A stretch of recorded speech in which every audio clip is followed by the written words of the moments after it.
you a landscape professional who finds themselves going on a lot of appointments, meeting with customers, and in the end, not getting contracts? I'm Nate Latursky with the Ultimate Landscape Academy, and over the last 14 years in the landscape industry, I've learned a lot about how to sell to clients, how to make sure that their needs are being met, and ultimately how to increase the number of projects we get in a season through the way that we behave with our clients every step along the way. So today we're going to talk about how you exhibit the qualities of a sales professional. Everybody out there has met with salesmen and saleswomen and they push things on people. It's always about their agenda, right? They ask a question and then immediately this is the answer. They don't give the prospect time to communicate their needs. And then when they respond, they usually do it where they try and steer or push the conversation instead of asking more questions that actually help get to know the needs of the customer. It all starts from that first call. When the phone rings, you got to answer it, right? People want to talk with people. They don't want a voicemail. And you get to know the prospect. Right off the hop, you're going to ask them questions. So first off, name. Name's important. We want to refer to our prospects by their name.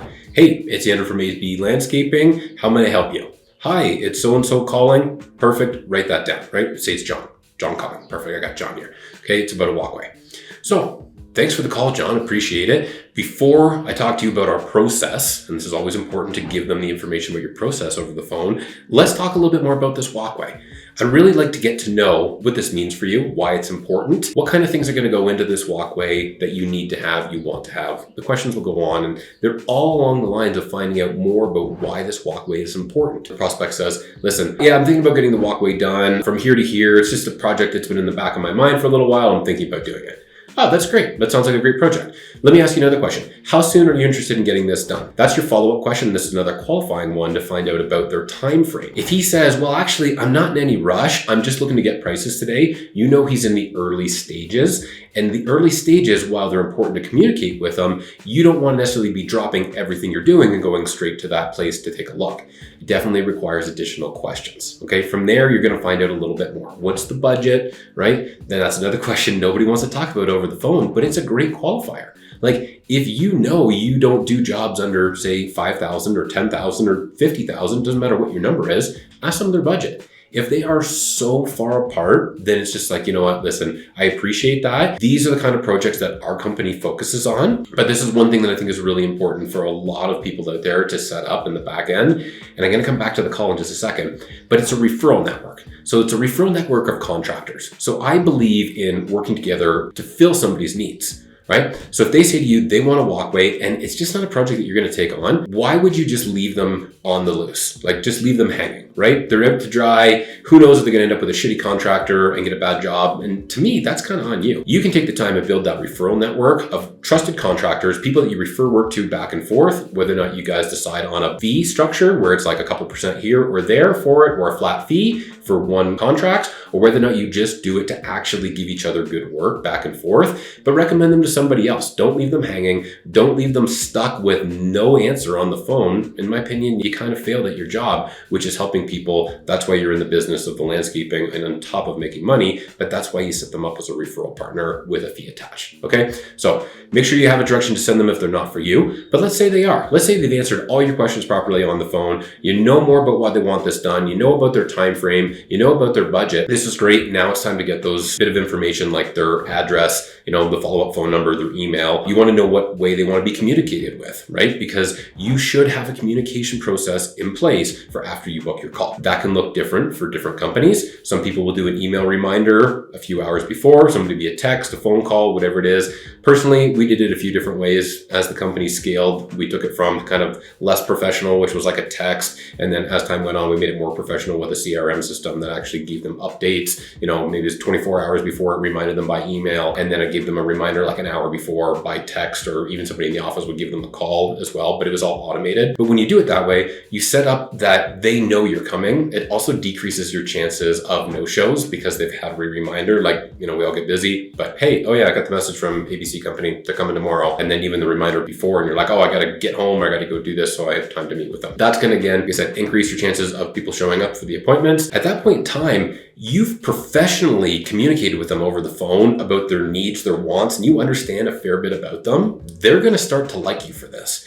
And in this industry of sales, in any industry of sales, they have to know you, they have to like you, and then they have to trust you. So during that call, they're getting to know you a little bit about yourself, your professionalism by asking the questions. They should be starting to like you from that first call. And that means when you get to the site, all they really have to do is convince them that you know what you're talking about because you are the professional, and then they'll start to trust you. And it goes from there. Lastly, on this, I want to say is if you are somebody giving out free estimates right now, that could be part of the reason you go on so many appointments and nothing ever works out. Definitely combined with not asking enough qualifying questions. So step one, ask more qualifying questions. That'll definitely allow you to actually decide if you want to book consultations or estimate appointments to go out and look at stuff. Because you can start turning down the ones that you know are just tire kickers looking for the cheapest price or don't have the money to spend, aren't ready to do it now, and just set those ones aside. But the next level, and this is where I really think you should get to in your business, now depending on your industry, I know this does change, but paid consultations. So when I ran my business at the beginning, I did it all for free, but there was a turning point at a certain point in time where I realized that I couldn't keep going on all these appointments, like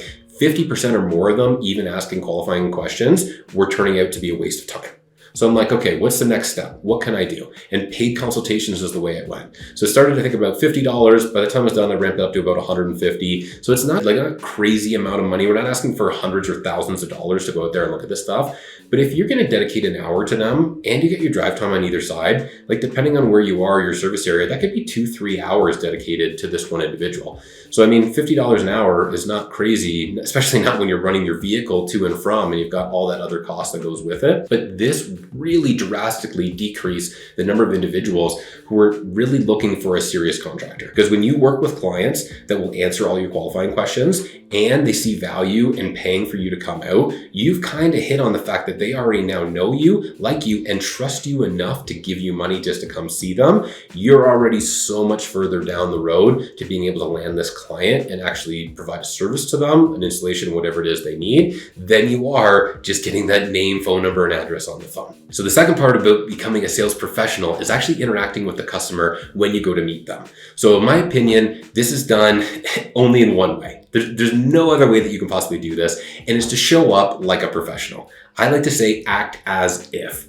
If you want to be a high-earning individual running a very professional company, you need to act as if you are a high-earning individual running a successful company. I can tell you right now, the big dogs out there that are taking control of the industry are not showing up with 30 trucks. They're not rolling in with estimating or people like the owner right off a job site with dirty hands, sweaty, dirty boots. It's just not happening because they're taking time to show their professionalism in their appearance and the way that they show up. So the second step to being a sales professional and to landing new contracts and more clients because of it is to show up prepared. Keep an extra shirt in the truck. That's one of the ways I did it. If you can't avoid coming from the job site directly to the meeting, it happens sometimes, but make sure you have time to wash your hands. Keep some hand sanitizer, whatever is in the truck. Like clean up, wipe yourself down, keep a little deodorant in the truck. Nobody wants to meet a smelly contractor. Take a little bit of time to prepare yourself so that when you show up to the meeting, you appear as though you've dedicated time specifically to the customer. That's really important. When you show up and it doesn't look like you've really set time aside and you're just like carving out that little window to quickly talk and do this and do that, they don't feel prioritized and they're not going to start to like you, and then therefore they're never going to trust you from day one. Okay, so clean shirt, very important. Even pants and boots, all that stuff. I feel like if you're going on appointments, you should block off time in your schedule. If you're on site in the morning, get home, get changed, whatever it may be, or have a change of clothes, and then be prepared to do them. In my opinion, they are two completely jobs. You should not be wearing your uniform from work to your appointments to meet with customers. Having a clean truck is very important. When you show up with a dirty ass work truck, they're going to assume you don't care about your stuff. And again, they don't think this out loud. It's all subconscious, but they're like, oh, look at this guy with a dirty truck and the dirty boots, whatever. You know what I mean? Like it starts to already question whether or not you're professional. But when you show up with that shiny truck and you get out and you're dressed nicely and you're ready to meet them, don't have the tape measure in hand, by the way. This is a big one. When you show up with the tape measure in hand, it's telling them that you're like there. You're like, let me measure up. Let me go. Like, let's work together. You haven't got their trust yet. You don't have the right to measure yet. That's my opinion of it. You show up with like a notebook and a pen. That's all you need when you step out of your truck. You walk confidently up to the front door. Sometimes they might be out there waiting for you already, but you show up on time or just a little bit before. Try not to do it too early, but you're prepared for what they have to say. It's not about you. It's not about what you've done, what you can do, or anything else about yourself. It's honestly about them on these appointments. And that's another big mistake that salespeople make. They make it about themselves and their experience and how good they are, and a lot less about the client, which ultimately is what the focus is on during these appointments. You look professional, you've set this time aside, you're ready to meet, you have your notepad, your pen, and you go meet the customer. Okay, it's a nice quick introduction. Let's see the area first, and then we can talk about some other details later. I like to frame what's going to happen by setting myself aside as the professional, right? If you let the homeowner kind of run your sales appointment or your consultation, it doesn't set you aside as the professional. So I would always get up to the door, knock, knock, knock. Hey, it's Andrew. Nice to meet you. Names, back and forth, quick pleasantries. How you doing? Good. Okay, perfect. Hey guys, this is the way this is going to go. This is where I'm framing our appointment. I would like to go over the area. I know we're here to talk about, and I've got it in my notes, right, from the phone call, the back walkway. Okay, let's head to the back. Let's take a look. And then from there, we can talk about some design questions, find out a little bit more, talk budget. And then at the end of it, I'll leave you with some information, some timelines if we're going to be able to provide an estimate for you.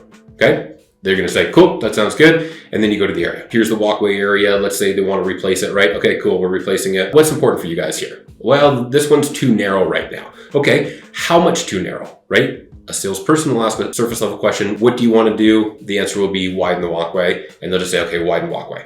And then they'll come up with a measurement that they think the customer might want. Why not ask them? Find out what it is. Like maybe they have an elderly family member in a wheelchair and they need it exactly this wide for the wheelchair. Or maybe they want it wider for a lawnmower to go down. Whatever it may be, find out how much wider. If they don't know, they'll tell you and they'll be like, I don't know. What do you think?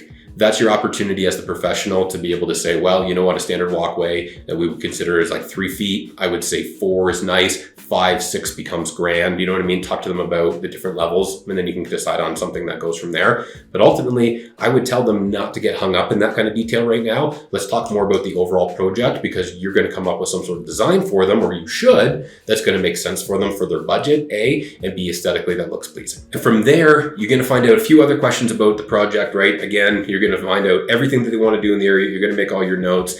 And then when you're done that section, you need again to ask them, is there anything else that you need to tell me about this area, about the project, about your timeline, about your availability, about what days of the week we can work here? Like, let's get it all out on the table here and find out everything that we need to know about you so that we can provide the service that you want. Right? When you start asking questions like that, you go from like the guys that are all down here in the same level to like honestly just a new ballpark that nobody exists in or very few exist in. Because when you start customizing your questions to like what fits their schedule and what days of the week and all this other kind of stuff, whether or not you can do that or not, find out. That's going to help you decide if they're the right fit. If they say to you, listen, we teach lessons for this, this, and this here, and you can only work here 2 days a week, well, that project's probably not going to work, right? And at the end of it, you're going to say, well, you know what, I appreciate that, but we can't do 2 days a week, or we don't have a big enough team to come in and do this in 2 days, whatever it is. These are going to help you qualify them as a customer.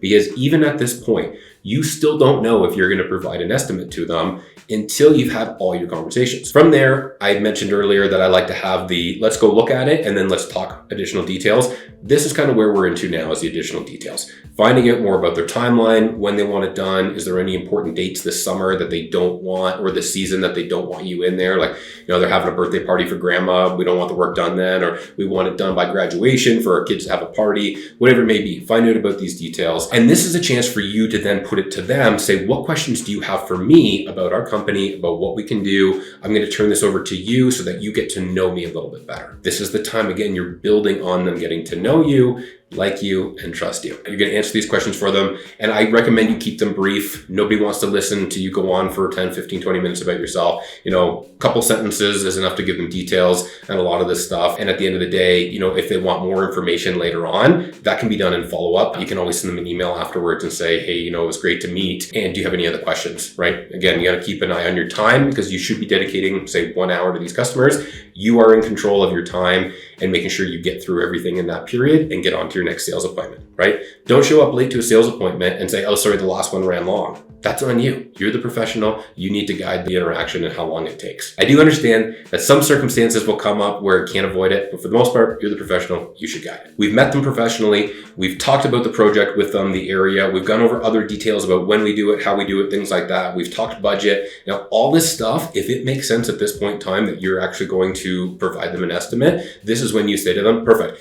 Unless you guys have any other questions, I've got everything I need from you. If we're done, feel free to go back inside, carry on with whatever you need to do. I'm going to go grab my tape measure and I'm going to do a quick site plan. And then I'm going to get back to you guys. And this is where you need to keep to your word. In my opinion, professional companies can get back to people within 24 to 48 hours. That might sound really quick compared to what you're doing right now, but if you don't have time to get an estimate back to somebody in 24 to 48 hours, you're doing too many things as an owner that you should not be doing in your business. The one way to get more money as a business owner in a landscape industry is to get more customers. And if you don't have enough time to get more customers, then how are you going to grow your business, right? It's that simple. 24 to 48 hours, say it's going to be 2 days, right? I'll get back to you in 2 days. I can send you an email with all this stuff when I get back to the office, just so that you know everything we talked about. And then if there's anything else you need to let me know about before I complete the estimate, we go from there. At this point in time, as a sales professional, you have provided them so much value and so much insight to your level of professionalism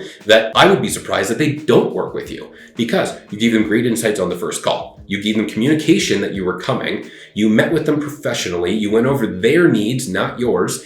And then at the end of it, again, assuming they gave you the right budget, you've now provided them with a promise to follow up and an estimate delivered on time. Why wouldn't they choose you, right? And this is something that we're going to get into down the road, and objections do come up, but that's for another video. Today, it's how we show up more professionally and get people to like us, know us, and trust us throughout the entire process at the beginning before we give the estimate. Again, I touched on it just very briefly, but after your appointment, I think it's really important that you go and you send them a follow-up email. It can be later that night. It can be the next morning. Hey, John, whoever it is you met with, great to meet with you guys. Like chatting about the walkway. Here's my takeaway from the appointment. This is what's important. This is what you value. Here's your time frame. Here's your budget. Please let me know if there's anything else that I need to know before I provide an estimate to you or a design for you. Let me know by the end of the day if you could, so we keep on schedule, right? Send that off, right? And now you've given them, again, that next level. Again, once they give you back that information, you put it together, you send the estimate, you go, I understand there are differences if you got to do a design and stuff like that. But at this point in time, you are standing out, I guarantee you, by tenfold from other contractors they've met with. And I'd be surprised if you, just in hearing this, don't realize the difference between the way that you're doing it right now and the way that you could be doing it. Okay, so this is the way that you're going to show up more professional, and I guarantee you, just by doing these things at the beginning, regardless if it comes down to the budget and numbers and how we go from there, you're going to start seeing better conversions with your customers. You're going to go on less appointments because you're going to ask better questions, and ultimately at the end of the day, you're going to have more time to focus on the clients who matter, the ones who are actually going to pay you, and stop wasting your time with the tire kickers. All right, so if you want to learn anything more about the sales process or anything else that goes into getting more leads, how to market, how to hire and expand crews, anything else like that, I'm actually offering business mentorship. I'm helping landscape contractors who feel stuck in their current position scale. If you want to learn more, click the link in the description and book a call. Let's talk soon.